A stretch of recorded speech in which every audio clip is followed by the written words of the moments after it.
Let's talk about your collaborations really quick. I feel like you're the Rick Ross of indie rock. You're always popping up Oh my God. on some song here and there.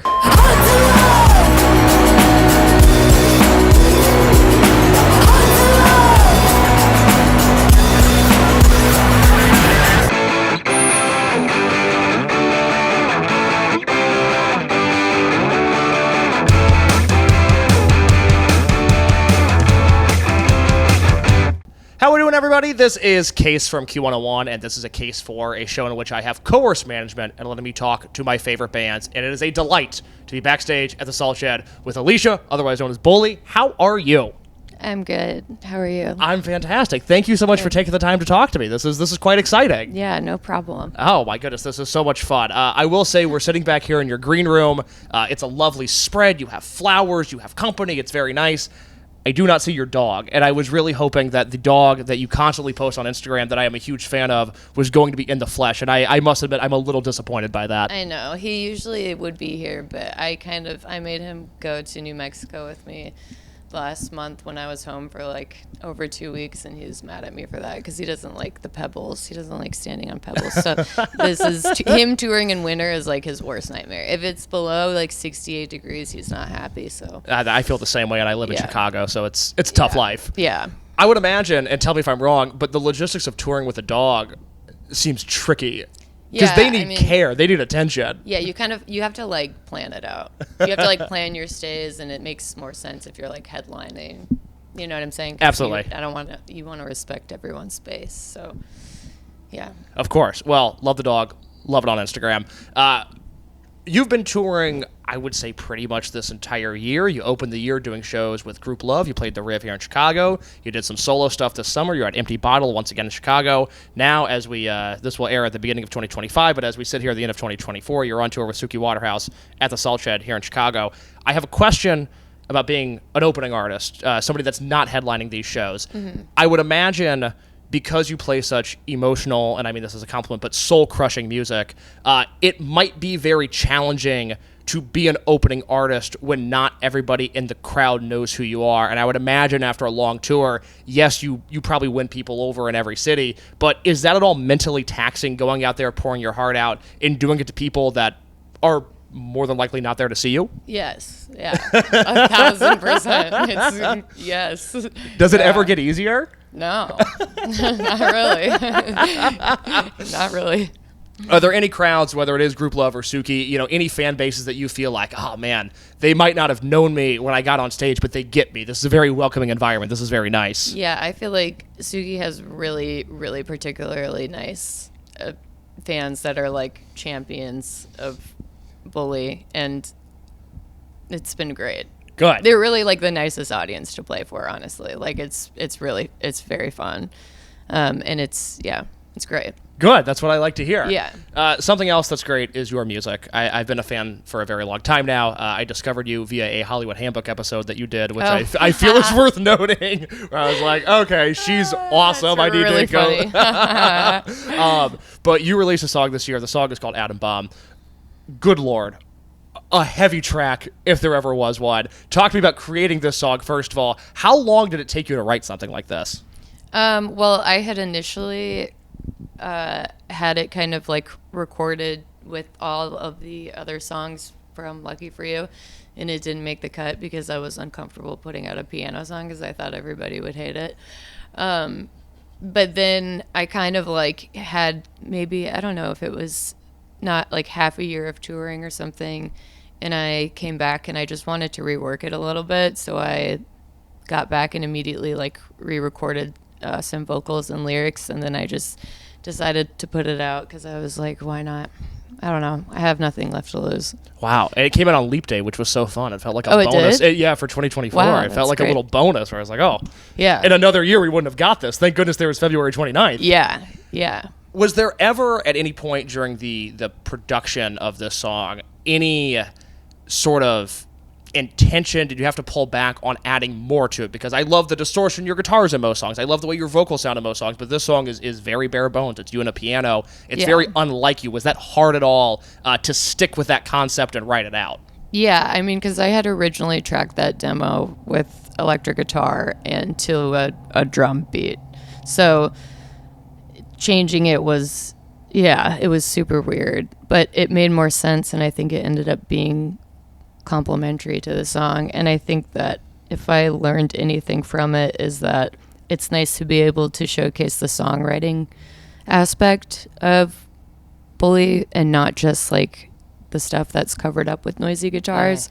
And I feel like it went over really well, and it was received well by the Bully audience, and nobody was Bully like, Nation, the Bully Hive. Yeah. Nobody was like, you suck for releasing a piano song. No, they're like, no. It's kind of cool to hear it like this. It knocked my socks off. I'm the executive producer for Q101's morning show, and so I get into work about 4:30 every morning, and I take the bus in. So I listened to it at about 4 in the morning on a CTA bus, not knowing what was coming the first time. It's so sad. Knocked my socks off. Really was not prepared for the gut punch that it was. But it was beautiful. It was really it's such a great song. I do wonder if at any point, like, what was the emotional process of writing this song? Is it one where you're going down deep inside and you're like, man, I don't want to go to these places? Or do you realize in the moment it's a killer song and you're like, man, I'm kind of cooking with gas on this one? No, I mean, there was a reason I revisited it, and it was because I was having a particularly difficult time. So I kind of just used it as an outlet and funneled that into there. So it was I mean, it's pretty devastating to record. It's not like I wasn't like, hey, it wasn't like this a feels like G-unit nothing. I was recording like session. really just probably sobbing. Well, I'm glad we got the finished product. I am curious to go back to just the live setting for a second. Performing that song live feels like a tremendous undertaking. Yeah, it's very weird. It's very weird to do it, particularly when it's not like a Bully crowd, kind of like you were saying. Like I feel like when you're opening and you're doing loud stuff, that can kind of mask whatever else is going on, and how it's being received is one thing, but to sit down and do that, it goes like very extreme in both directions. Usually it's in the direction where it's received really well, but it'll be like really sweet and everyone will hold up their flashlights, or it's like I'm doing it to 2,000 people who are talking, which honestly I kind of like, because then I'm like, I know that nobody really gives a shit, so I'm just here like basically practicing.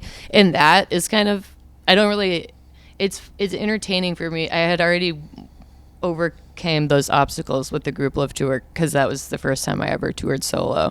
So I was mentally, I'm mentally prepared to be like totally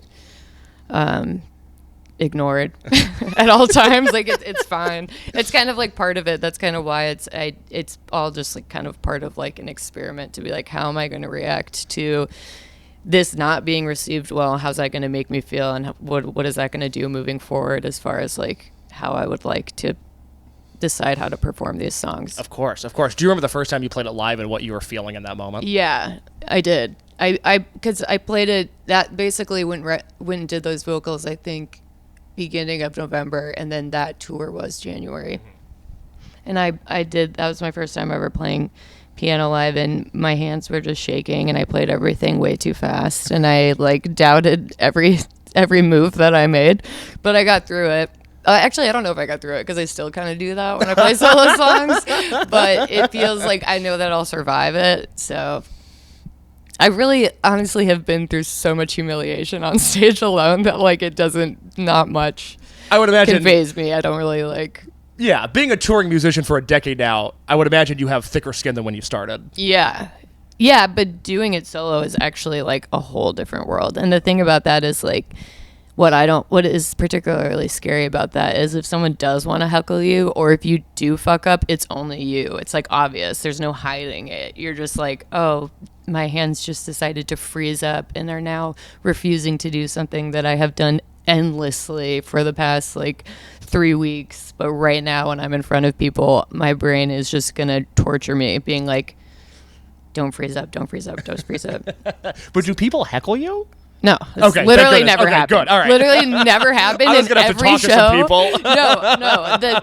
No. One of my closest friends, who's also my touring bass player, came and like TM'd that Group Love tour, and every time I would get off stage and I would be like, they were booing, I heard the booing, and he was like, dude, what are you talking about? But like I decided that in my head, and then I went through the rest of the set being like, well, you asked for this, you decided to play it solo, now you need to like continue on and finish the show and then whatever. But it's all in my, I mean, mostly is all in my head.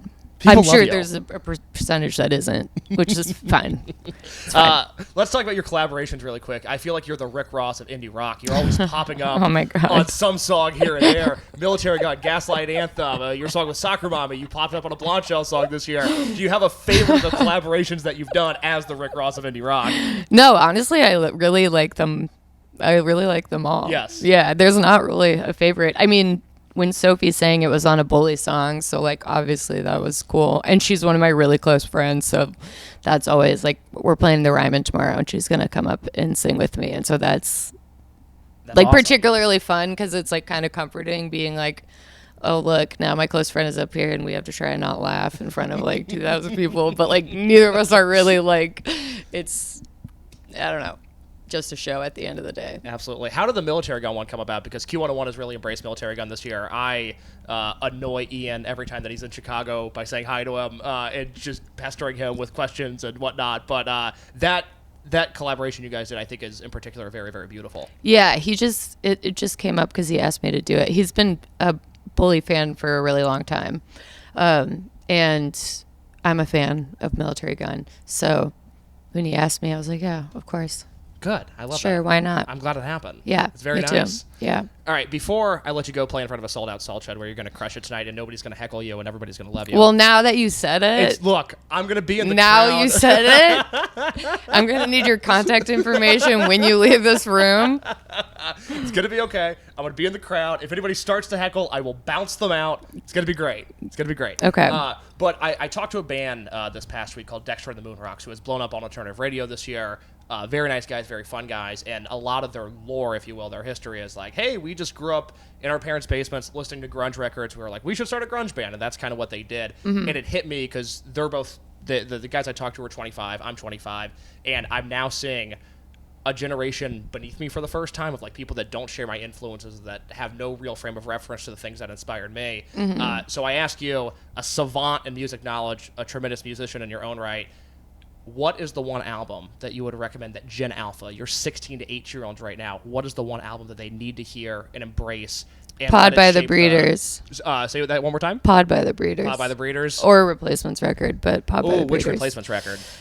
I don't know. Honestly,